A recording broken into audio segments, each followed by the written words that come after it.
kino twitite bwega igwitite bwega ndanda kibumbo jaira turatasi tu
Many used to do birthdays, wanaenda kwa club to celebrate. Sijasema ni baya, unaweza enda, but now I thought of coming up with something maybe unique, something special for our environment, because there is already a directive of planting 15 billion trees.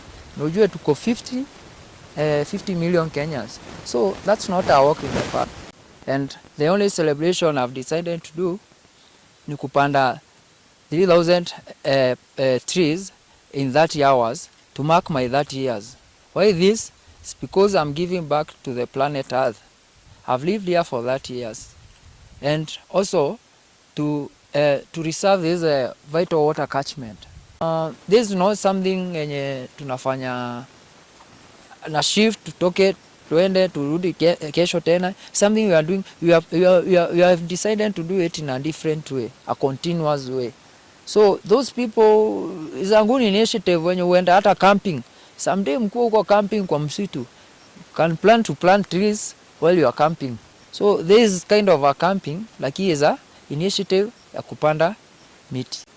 And this is a continuous process. We are not stopping here. Actually, we will be planting every rainy season.